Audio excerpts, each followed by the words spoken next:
often told the story of meeting His Holiness's teacher in a train station in India, and he asked me what I was studying. I didn't know the name of it, and I just try to prevent that with your own students in October. Don't forget. Say Gyulatik. Gyulatik. Gyulatik. Gyulatik. Gyula means Gyulama means Uttara Tantra, right? The Gyula is the short name for the Uttara Tantra in Tibetan. Gyula.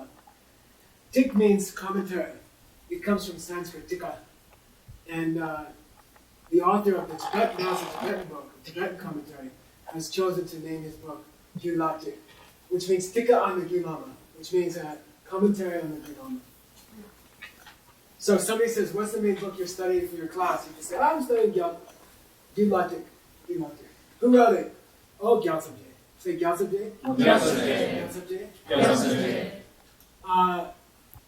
Gyaltsab means, what do you call it? Regent. It means the person to whom the crown gets passed on to when the king goes away. Okay, so Jetsun Kappa,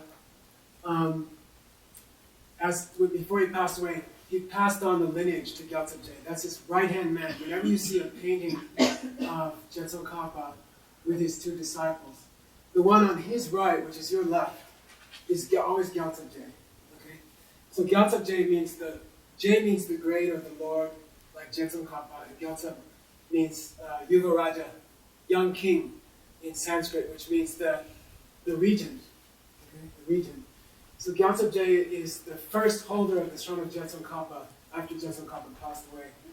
And basically the thing with Jetsun Kappa and his students was, he would say, look, I don't have time to write a commentary on Gyulama, so you do it. You know? So you'll see that all the major commentaries done by Jetsun Kappa's students, like the Abhidharma Kosha commentary by the first Dalai Lama, they are handling the places where Jetsun Kappa was too busy. He said, you take care of Gyulama, okay? Gyaltsab says, yeah, I'll take care of it. There's an interesting coincidence here. I'm sure it's just a coincidence. Gyaltsab means regent. Gyaltsab means the person to whom you hand over the kingdom after you leave. And I don't know if you know, but we are in what's called the Kalpa, or the Eon of Life. It's called Dhume Kalpa, which means we are in a fortunate time during billion years of, there's this span of the world, of the universe. The universe contracts, explodes, destroys, and then it comes back into being. And that takes billions upon billions and billions of years. It's called Donkao, say Donkao. Donkao is like billions and billions of years in which the universe is empty. And then there's Chakyao, say Chakyao. Chakyao means the universe starts to form. And then there's Nekao. Nekao means the universe is staying for a while. And then say Jikao. Jikao means for billions of years it takes for the universe to die out and just reduce to dust again. So this whole process takes billions upon billions and billions of years. And there's this sine wave like this of reality, going on during that time. And only on one of the upswings, one of the downswings, does a Buddha ever appear in the world. Like only when things are going bad. Like when there's violence in the world, wars in the world, terrorist attacks in the world, pestilence, plagues, then that's a good time for religion. That's a good time. People start wondering about life. People start going to church again. And only during that tiny bit of time does a Buddha ever appear. And then 1,000 appear at once if you're lucky. And that's called a Dhume Kalpa. It's a Kalpa of light. And 1,000 Buddhas will appear on this downswing now that we're on. Okay, 1,000 Buddhas. Shakyamuni Buddha, the one who came to India 2,500 years ago, was number 3. He was number 3. And the next one coming is Maitreya. Okay, so Maitreya is the coming Buddha. He's staying up in Tushita paradise. Okay? And he's called the, what? He's the Gyaltsab. He's the Gyaltsab. He's the regent. Before Shakyamuni Buddha comes to this planet, he turns over to Tushita paradise to Maitreya, and then he leaves. See? So I thought it's sort of an interesting coincidence that Gyaltsab, the regent, wrote the book about the regent's book, you know? And people ask me, how long will it take for Maitreya to show up? In Pabon Rinpoche's Lam Rim, it says 49 billion years. Okay. But there are other books. You see, there's an argument about Maitreya.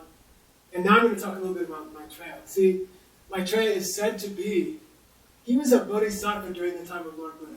He was just a plain old bodhisattva, right? He was one of Nyewe Geimings, one of the 8 great sons of Lord Buddha, bodhisattvas. And then he saw emptiness and he started to work up the bodhisattva bhumis, the bodhisattva levels. And it's said that he reached bodhisattva level number 10, and that he's a 10th level bodhisattva, and he's sitting in Tushita paradise, and he's about to reach this world. He's about to come into this world. And then there are other books, tantras, secret books. They say, look, Maitreya, he was enlightened a long time ago. You know, he was enlightened billions of years ago. He's already a Buddha. And I guess what I wanted to say in this regard is that it's less than 500 years. The next Buddha is less than 500 years from now. And to be frank, each one of you is close enough. You will be the next Buddha, okay? Like I can say that, and you can say, yeah, you know, I'm busy. You know, but I'll be very honest. If you're at this cusp in history, if you're on this particular location at this particular time, I say quite frankly, and I'm not being, I'm not just trying to be poetical or something like that. If you just keep going at your normal pace at this time, you will be Maitreya. You will be the next Buddha. Like you're that close. You're extremely close. You're extremely close. Each person here is extremely close. And you should think in terms of those, when you think about your life and you feel dissatisfied with your life, or you feel like you're not doing much, or you feel like, you know, just everyday life is too much of a struggle, you should stop that thought. And you should say, how can I set up the world now for me? For me to come into this world. You see? You have to think when you walk around Bowie or Tucson or where your house, you have to think, what can I do today to prepare the world for mine? This is going to be my world to teach in. You will be coming to this world as the teacher, as Maitreya. And it's hard to believe, and you think, oh, you know, I'm busy, and you don't really believe it. You think Maitreya is some guy up in the heavens somewhere, and he's got Chinese eyes for sure. And must be a lot more advanced than me, or I don't see how I could be the next Buddha. But you will be. And that's just the way it works. And I tell you that. And now when you go out in the world and you get, as you work at your job, or even as you're with your family, when you wake up, you have to think, what's the best way I can prepare the world for me? I have to come. You know, I got a job to do on this planet. I will be coming to this planet. I will be coming to more than this planet. How can I, in my lifetime, prepare things? What can I do to do the best preparation for myself? Because you will be coming. And that's the way it is. And you'll see it unfold. And I can tell you, and you kind of don't believe me, and you think, somebody wrote an email to Ellie. I think Geshe Michael needs a psychiatric exam, you know, it's weird. But it's true. It's true. Now, how can there be so many Maitreyas on one planet at one time?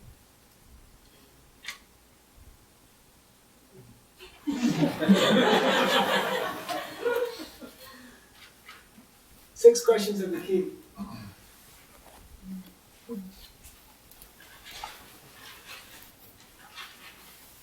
This is not like a normal subject is taught.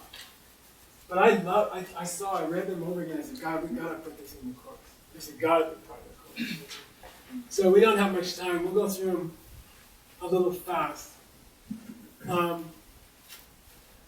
in my mind, they're not a mistake at all, and they're not like some historical blip or something. They're really the whole essence of the Gilamas and the questions, the 6 questions. So I'm going to read them. This is from a history book written by a historian named Taranaka, who did a big, one of his biggest contributions was to bring Buddhism to Mongolia.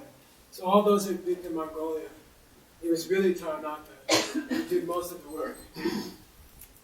Oh, I forgot, I wanted to spell Maitreya's name for you. Before I get to the 6th question.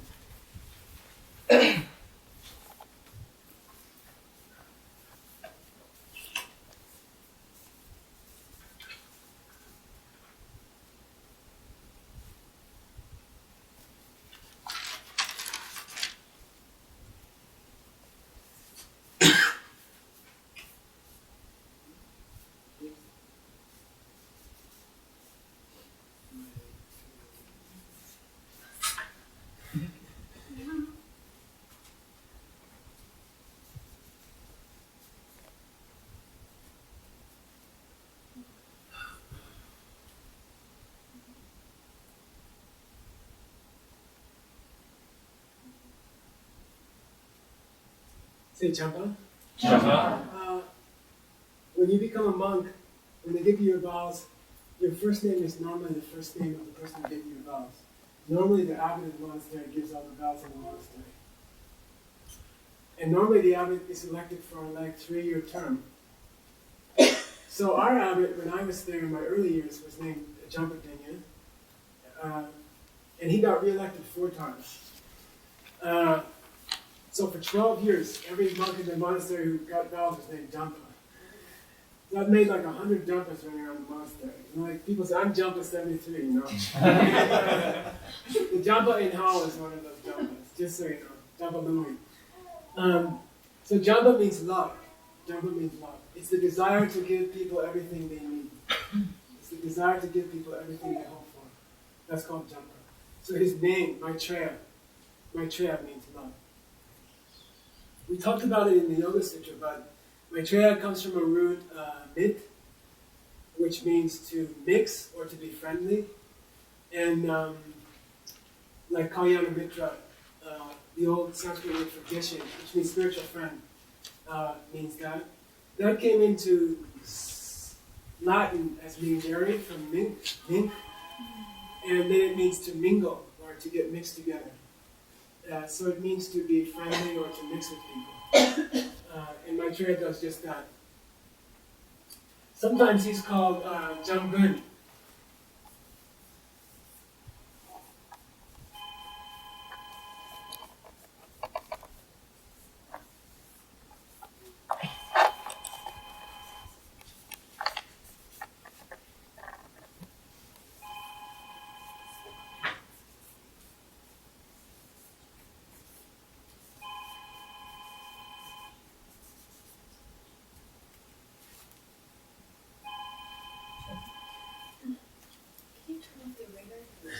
It's outside. Yeah, it's the speaker.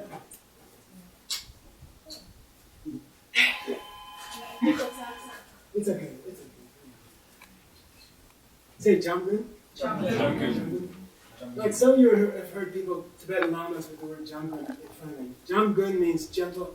It means the loving one, Jampa. Gun means protector, the protector. And in Sanskrit it's Maitreya Nata. But it means the protector. So you might see Jampa's name, Maitreya's name, sometimes in books it's the protector, Maitreya, Jamgun. Sometimes he's called Mipam. Mipam means unbeatable. Undefeatable?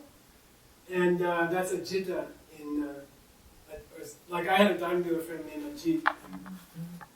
It means undefeatable. These are different names that you might see used for Maitreya. These are all different names for Maitreya. I thought I'd throw in Asanga.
By the way, it's good to have children here. So if any of you have children and you want to bring them, it's very good.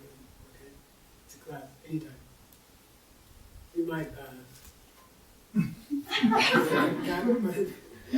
no, but it's very good for the children and it helps the class. So anytime. Say Tome. Tome. Tome. Tome. Tome is a Sanga's name in Tibetan. It's called Tome. Tok, as we mentioned the other night, is to strike an obstacle that you can't get through. Like that's called Topa. And Tokme means you just pass through it like winds, like the wind. You know, Tokme means, I like to call it hot knife through butter. Just whoop and you're through. So Tokme means, you know, passes through obstacles like air. Okay? And that's what Asanga's name means. Means man means not. Sangha means to get stopped, trying to get through something. And his mind was so powerful that he was called Asanga. Nothing could stop him. No problem could stop his mind. He just whoop, go right through it. Okay? His name is Mr. Hoot. Okay? Lived around 350 AD. I just wanted to say that something about his position in our lineage. I think you know.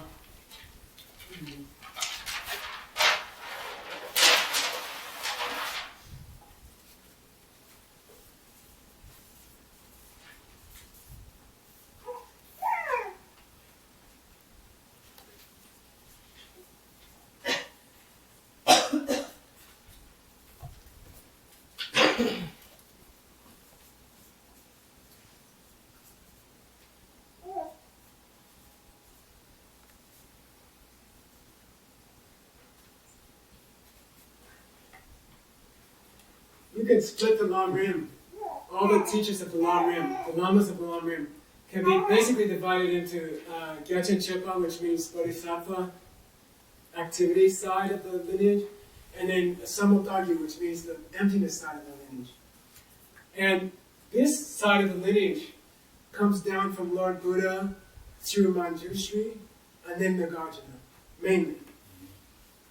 This side of the lineage comes down through mainly Avalokiteshvara, Chenrezig Singh, and then Asanga. Or you can say Maitreya. But it divides that way. So in one sense, Asanga, Arya Asanga represents the whole Bodhisattva side of our long-range lineage. So he's looked upon as like the forefather of that. You can also split all the high schools. You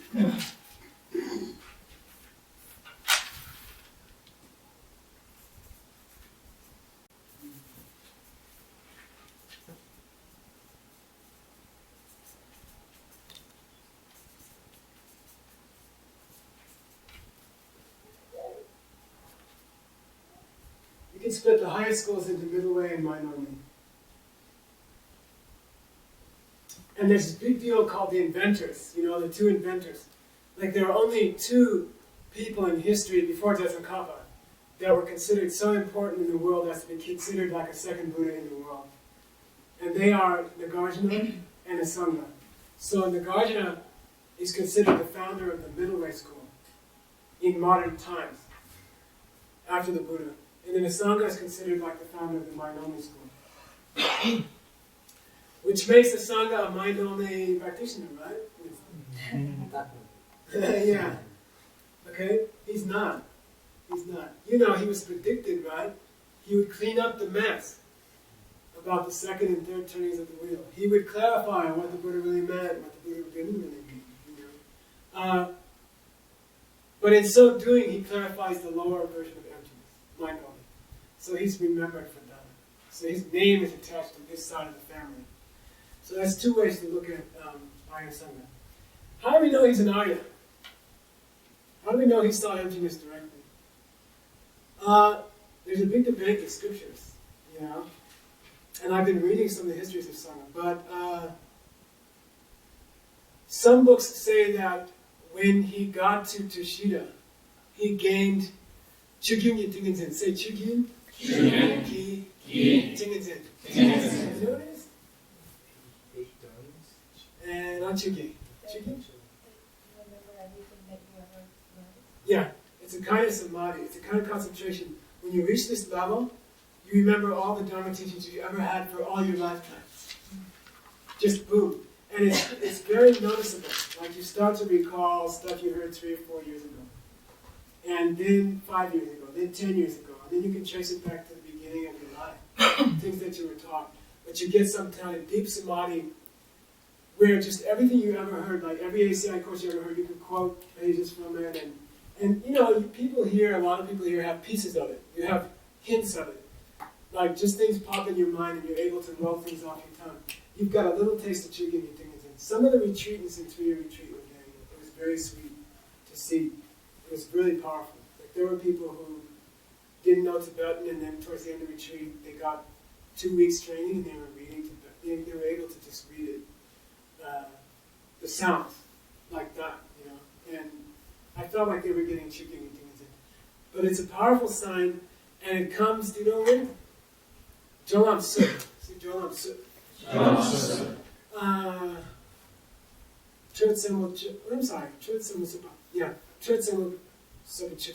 There's 4 levels to Jolam. There's 4 levels to the path just before you see emptiness directly. When you reach the 3rd one, you get this kind of concentration where you can recall things. Or you're like super sensitive to Dharma and you get it right away. Everything just flows into your mind.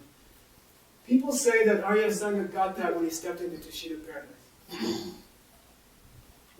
Which makes sense because then he was able to hear Maitreya. But that also implies what? He was very close to seeing it. Yeah, it implies he wasn't in Arya when he got to Tushita. He had not seen emptiness directly. And I believe that's the case. Later, other texts say he went on to reach the 1st Bodhisattva level and see emptiness directly after he was teaching for a while after he came back. And then most books agree that by the end of his life he had reached the 3rd Bodhisattva level. They say by comparison, Nagarjuna reached the 1st Bodhisattva level. And Maitreya, in his current condition, has reached the 10th. Okay, that'll be in your reading. You'll see some of the readings for that. But that's about how rare that is. It's extremely rare. And that's the kind of the amount of people who do it. So we call him Arya Asanga. We never just call him Asanga. So whenever you speak about him to your students, you should always say Arya Asanga. In Tibetan, it's Papa. Papa. Do you prefer to call him Master Asanga? I think Master is okay, but Papa's more rare. You see, Arya seems like. I know there's a little thing about Arya and Nazis and all that, but you can explain to people, right? So I think that's alright. I wanted to say one more thing. So we'll be studying Gyaltsab Je's book, but also Arya Asanga, later in his life, he thought it would be good to write a commentary on Gyu Lama. And so he did write a commentary. And it exists in Sanskrit. We still have the Sanskrit and we still have and of course we have the Tibetan. So I'll be teaching you a lot from Master Asanga's commentary to what he heard directly from Maitreya. So you'll be getting Gyaltsab Je's commentary, which is based heavily on Arya Asanga's commentary. And then how do you present a 12-year course in 10 weekends? We use the Gyu Lama in the debate ground in Serme. We use it not a lot, but we use it on special occasions in certain difficult subjects. We pull out a Gyu Lama quotation. You start quoting Gyu Lama.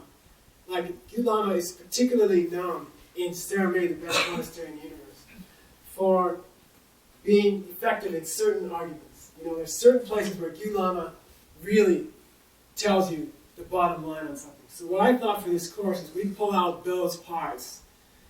And so you're going to get the parts of Gyu Lama based on Arya Asanga's text, based on Gyaltsab Je's text, but pulled out from the places where if you were a monk in Serme Monastery, you'd be arguing from Gyu Lama. See, because on those questions, Gyu Lama is most powerful. So we're going to be pulling the course, we're going to be extracting the course out of where Gyu Lama comes up in a typical Tibetan monastery most often, with really powerful debates, especially about Buddha nature. You know, are you a Buddha already or not? What's the nature of the Buddha inside of you? You know, and we'll be debating that one. Okay, back to the 6 questions of the kingdom. And I'm just going to read them from Taranatha Sutta. Chandu Semba Sheja Khan Gitsi Baba Gin Chibala Chandu Semba Yanda Prajesam Tongo She Len Tapan Di Lumakame Tawa Mingyura. Ram means a question mark. Okay. The king is beaming this ESP question to Arya. Can you hear me? Can you answer this question? Okay. The question is, somebody came up to Lord Buddha and said, Bodhisattva, the word Bodhisattva is a word for something else, right? What is it a word for? These are, as you remember from the other night, the first 3 questions are about what? The wording of the Perfection of Wisdom Secret. And the last 2 questions are about the meaning of the Perfection of Wisdom Secret. So now we're on the words, right? So somebody's asking Lord Buddha, you mentioned Bodhisattva. Is that a word for something else? Did you mean something else? What's that a word for? And Lord Buddha says, Chandu Samba Yanda Prajesam Matom means don't even think that you can see a Bodhisattva. There's no Bodhisattvas in there. You can't see a Bodhisattva. Somebody asked him, what's Bodhisattva a word for? He says, don't even think you can see Bodhisattva. Then they say, Lentapa Lumate Bekawa Mingyura means, was Lord Buddha giving one of those non-answers? Okay, we call them the 14 non-answers. Lord Buddha got asked 14 questions in his lifetime that he refused to answer. Okay, so they're proposing, like, is that number 15 or something? Okay, why did Lord Buddha refuse to answer? Is this a pen? Yes. Actually, Ben did a Lungma this morning, earlier in the class. I said, are you separate from me? And what do you think? Yeah, he came back with a question, which is a debating tactic. Which is, you see, Lungma means if you just sat there and refused to answer, he'd be telling us, you asked the wrong question. The question is unanswerable. As your question stands, it can't be answered yes or no. Okay? Is Ben separate from me? You can't answer that yes or no until the person says, ultimately, or conventionally, or apparently, or something like that. Okay? So they're called unanswered questions. So the king's first question is, when Lord Buddha refused to answer this question about bodhisattvas, or said you can't see bodhisattvas anyway, was he giving a new unanswerable question? And Master Asanga says, no, he wasn't. He was just talking about the fact that inside you are empty. Inside. Meaning that bodhisattvas are empty. Okay. Is it really true you can't see a bodhisattva? No. Is it really true you can't see a pen? No. Ultimately, is it true you can't see a pen? Yes. That's all. So he was talking about the emptiness of a person, of bodhisattvas. That's all. That's what he was talking about. Second question.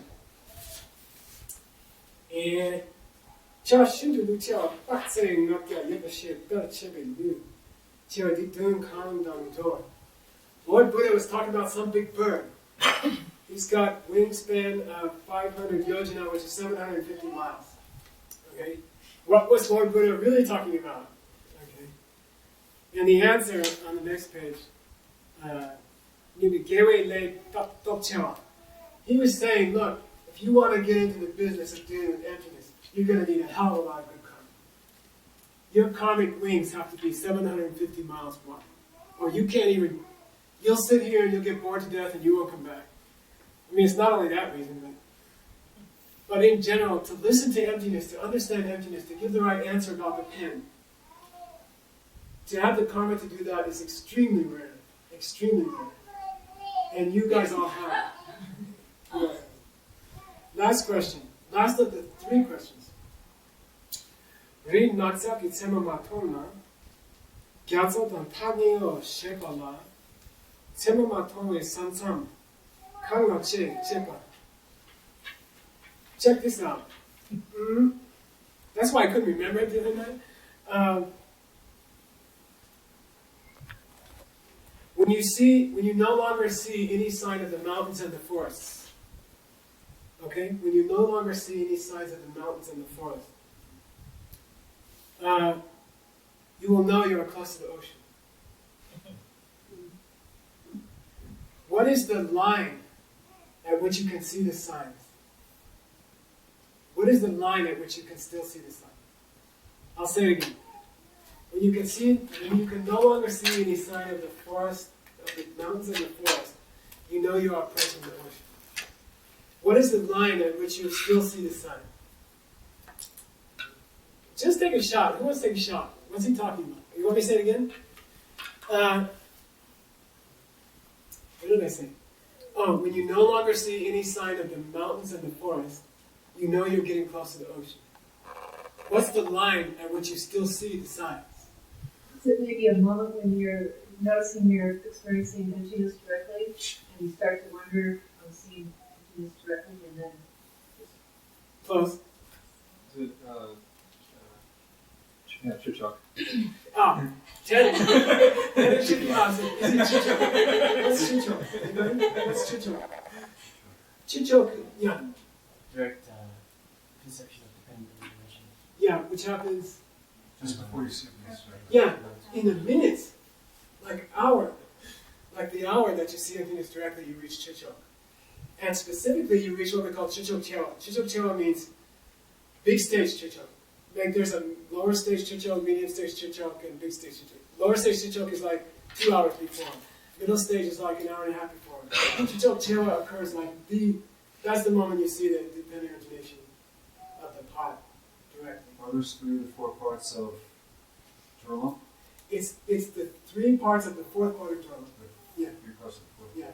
So in Jorlam, when you get to big level Jorlam, it's just before you see emptiness directly. Okay. Would you still be seeing the signs? Signs means in Madhyamika language, still seeing things as self-existent. Would you still see the signs?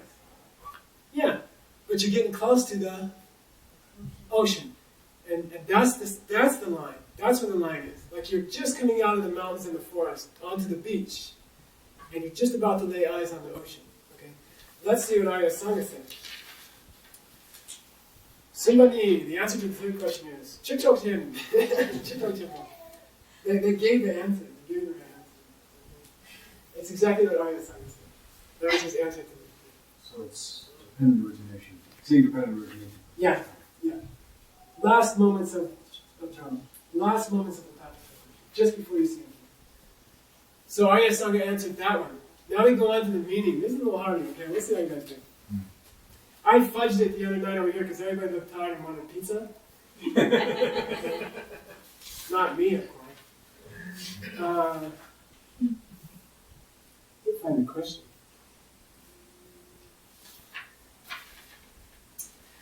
I said the first question about the meaning of. By the way, this is the last part of the class, so don't lose hope. This will be the last part of the class. But I say you got to go back and kick ass on studying this stuff, or you're not going to make it with your own students. This first class is a little hard, and I said I require that you not only do the homework and quiz, but that sometime before the next class, you discuss this class with one other person. Okay, could be Andrea. Could be Chukila, But so now you got 3 jobs. You got to prepare for a quiz, you got to do the homework, and you have to discuss this class with one other person. I don't care, say 10 minutes, but you'll end up doing it for an hour. And it's really, really cool. It's really, really cool. And then you'll get a quiz at the beginning of the next class. And you should finish all 10 classes. The same old rules apply, you know that. Miss more than 2 classes, you don't get a certificate for this course. And I don't want you teaching at the YMCA, because you won't know what you're teaching about. So, it's really good if you can make all 10 classes. Because now you got extra pressure on you to do. You got to teach people this. The last class is like a week before the YMCA happens. So, you got to be ready. Yeah. you did say, I just want to clarify this for myself and for others, that if we missed a couple of classes, that we could use the tapes Yeah, to make them up. yeah. It's okay. What about us for folks who won't be in Arizona the whole time? if you are in a barbarian land like Illinois or Indiana, talk to me.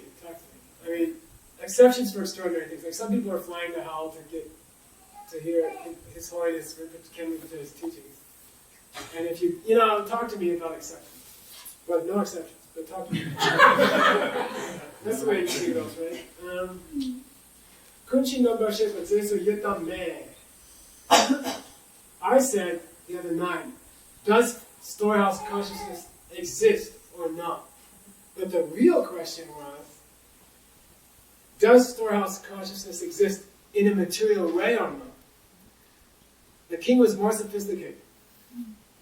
Like asking Arya Asanga if storehouse consciousness exists is easy.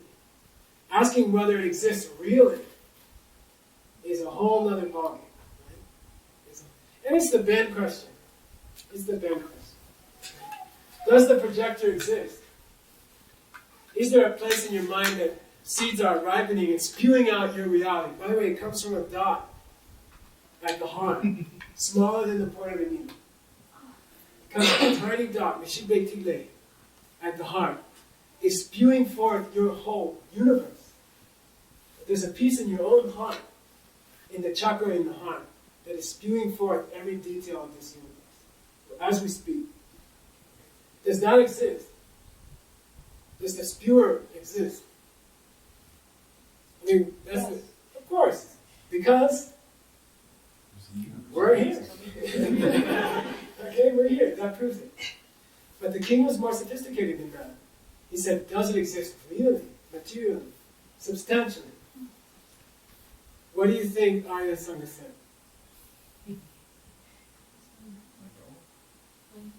This is empty, everything else. He's very cool. I'll read it to you. It's a very cool answer. It's a little complicated. Kun zoptu zesuyu. The answer is kun zoptu zesuyu. In a deceptive way. In a deceptive way, it exists substantially. Okay? In an apparent way, it really exists. That's a cool way to get out of it. It's not what Dan said. It's about the same thing. Dundambe riksheki dun me. Dundambe riksheki dun me. In an ultimate way, rikshe me. Which means what? There's no state of mind that exists ultimately. In a deceptive way, in an apparent way, it exists substantially. In an ultimate way, come on. There's no thought in the world that exists that way. What are you asking me for?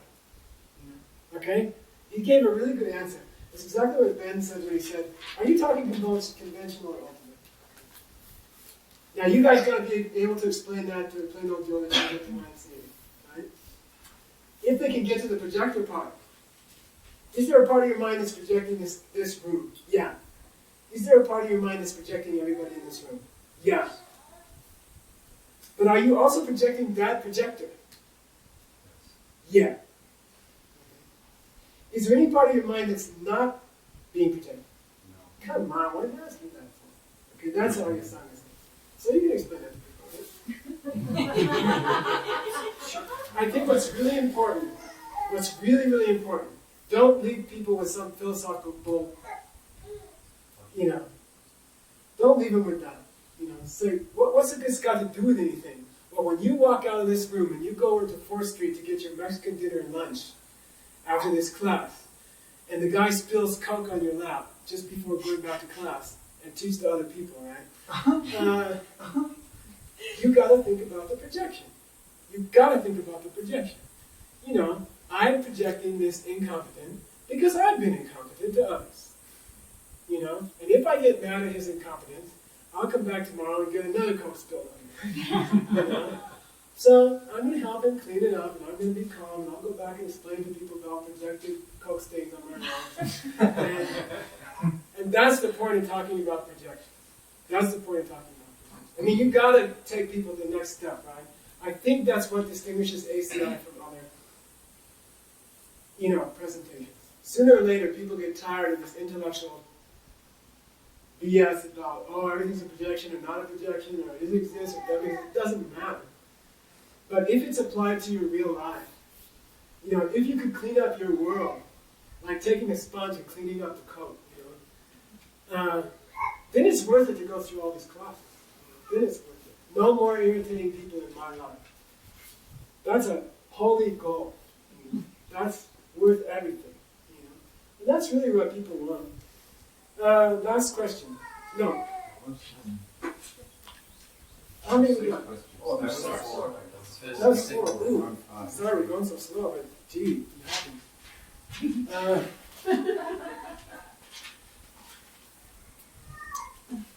Chitam je ngoni mepa sompe, hangoni mepa langoni metam.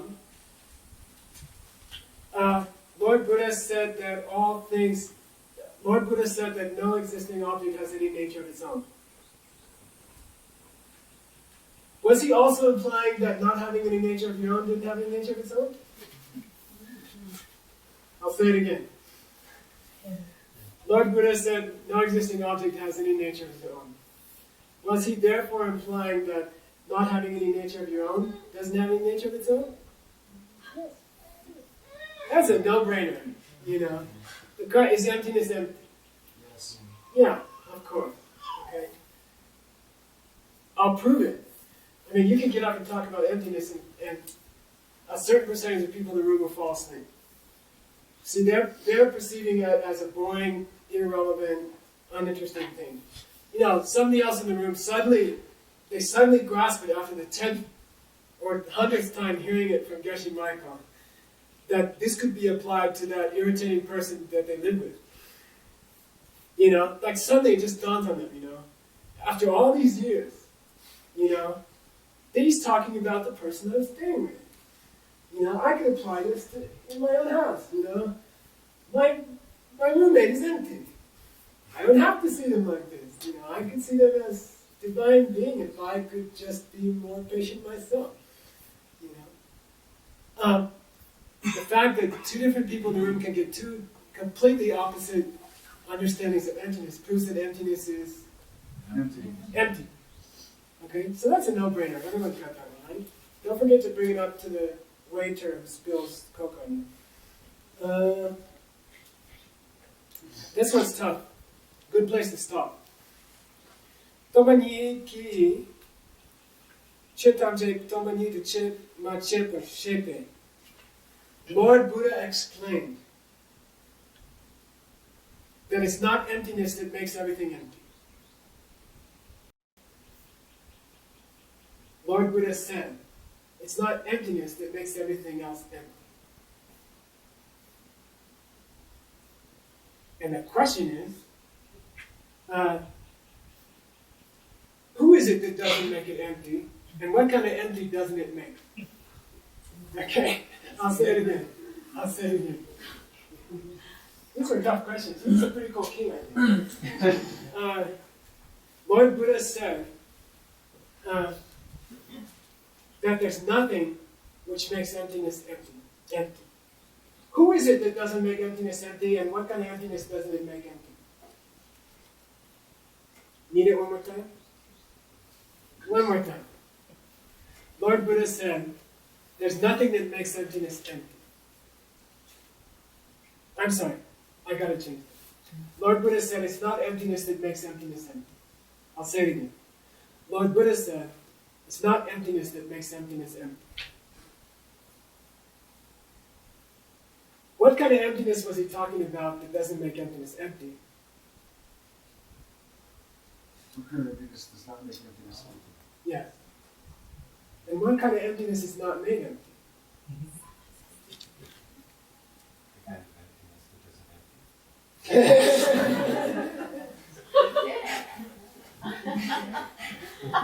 Let's put it this way. Here's What kind of emptiness does not make emptiness empty? Here's an emptiness that is not making things empty. Here's an emptiness which is not making things empty. Lord Buddha said that emptiness doesn't make things empty. Lord Buddha said emptiness doesn't make things empty. The question of the king was, what's the emptiness that doesn't make things empty? And what's the emptiness that it doesn't make empty? Wow. Got it? Got it? So what kind of emptiness does not make things empty, and what kind of emptiness makes things empty? And what kind of emptiness that is not made empty by it? Emptiness is not empty by You okay? it. You guys okay? I'll say it one more time. Emptiness, said Lord Buddha, doesn't make things empty. The question of the king was, what kind of emptiness is it that doesn't make things empty? And what kind of emptiness is it that it doesn't make empty? Now you see why people didn't include this in the letter commentary. I'll say it one last time. Lord Buddha said, emptiness don't make emptiness empty. The question of the king was, what kind of emptiness was it that didn't make things empty? And what kind of emptiness was it that it wasn't making? Okay. Before I lose it. Before you lose it. Before you lose it. Let me see how I'm going to check it out myself.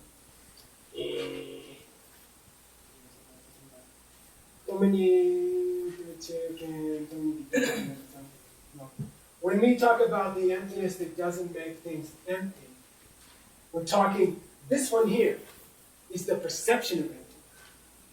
It's the mind that sees empty. Okay? Lord Buddha forgot to say the mind that sees. He just said emptiness doesn't make emptiness empty. He should have said the perception of emptiness doesn't make emptiness empty.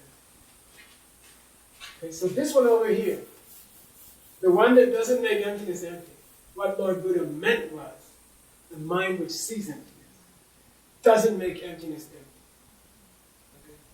Okay? The mind which sees emptiness doesn't make emptiness empty. Okay? Doesn't make things empty. The mind which sees the emptiness of things, I'm going to shade it over until you catch it, okay? You'll catch it. The mind which sees emptiness directly isn't what made those things empty. Getting closer? So what's the next natural step? What is the emptiness that makes things? Not what's the state of mind. Okay? I'll say it again. Okay, It's not the perception of emptiness that makes things empty. Now where would I go from there? Now the natural question between there would be, well then what is it that makes things empty? If it's not the perception of emptiness that makes things empty, then what makes things empty? Objects? There is no cause. There's no cause, it's always been that way. It's always been. Here's the Arya Asanga of the last question. And I'll state it from the text here. Where is it?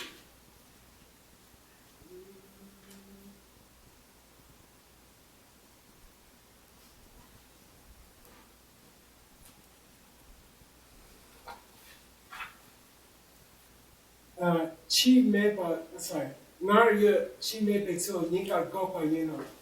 Arya chi mepe tso nika gopa yeno means emptiness is not something that didn't used to exist and it started to exist because you saw it. That's all. And that's what Alistair said. Come on, everything's been empty for forever. Nothing makes emptiness empty. Emptiness has always been empty. Okay? Arya Asanga is like, come on, that's a trick question. That's why Lord Buddha said what? What was the original weird quotation I mentioned? That, it's not emptiness that makes emptiness empty. Yeah. There's nothing that causes emptiness. Yes. Okay? Okay, we'll go over it again. Rebecca's like, that's how I found my car coming over here from the retreat. Lord Buddha makes the statement, it ain't emptiness that makes emptiness empty. The king says, what the hell was he talking about? Arya Asanga says, well, first of all, the first emptiness he mentioned was the perception of emptiness. Was understanding the emptiness of the pen and the waiter who spills the Coke on you. Okay? And that doesn't make things empty. So the mind that sees emptiness does not make things empty. Right, because they've been empty. Always. Always, come on, man. We're talking about making emptiness empty. Come on. Things have been empty all along. Okay? So the king clarifies the third question. Alistair did it, right? God, we have 2 Arya Asangas. 3. It's amazing. Yeah. So emptiness is not a projection of your mind? Wow. Dharma, of course it's a prediction. Because it's a thing. Debate him. So wasn't it made by You said it's not cause. you debate him. I know you did. It's a good debate. We take it home and debate it. Okay? That's the kind of question that in a monastery the teacher would say, keep that in your mind, go to debate ground tonight and cause a lot of trouble, let me know what happens. That's exactly the kind of thing you should take to your conversation that you're going to have with somebody. And that's what the conversation should be. There shouldn't be, oh, when did Geshe Michael say first, when did Geshe Michael say second? You should go to the controversies. Why the hell did we say that? Well, of course emptiness is made. It's a projection. You know, when an Arya sees emptiness in the first moment of the direct perception of emptiness, where's it coming from? Alistair, then body. So the mind is making it, right? Right? So emptiness is made by the mind that perceives emptiness, right? Right? So when Buddha didn't say that emptiness didn't make emptiness, right? Well, blah, blah, blah, blah. And, you know, and then you get people, that's how you debate. We'll have a nice debate park in Myanmar in the East Window. So the trigger of the caveat is the mind that sees emptiness, Yeah. not emptiness itself. We'll stop there. Yeah. Joshua, isn't there a difference between like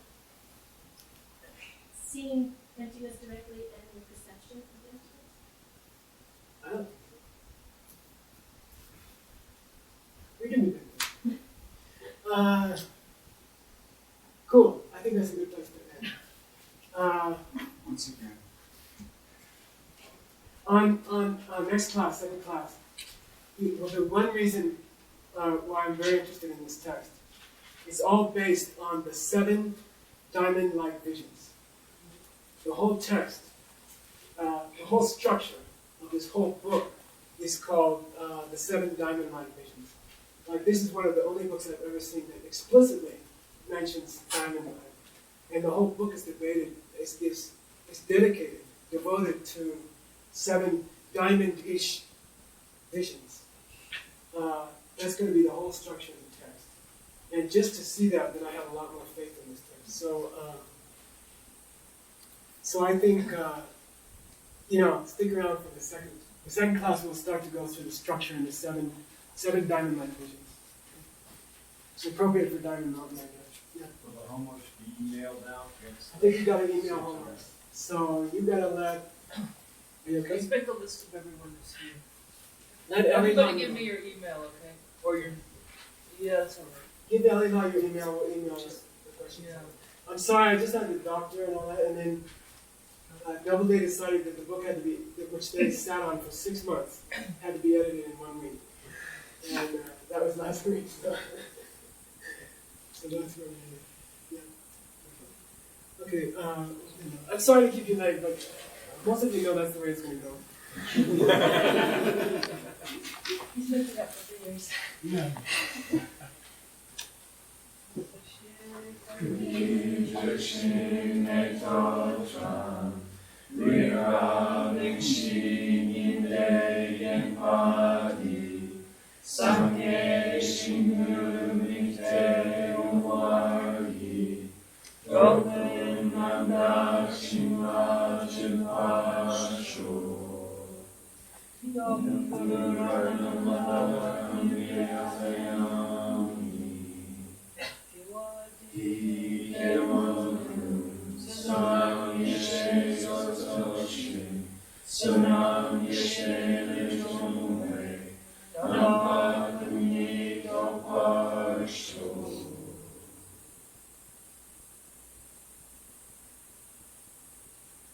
You know, people on this day, they make big butter sculptures and they pile the altars with things, and people make satsas, and I think the greatest offering you can make on this day is to talk about emptiness.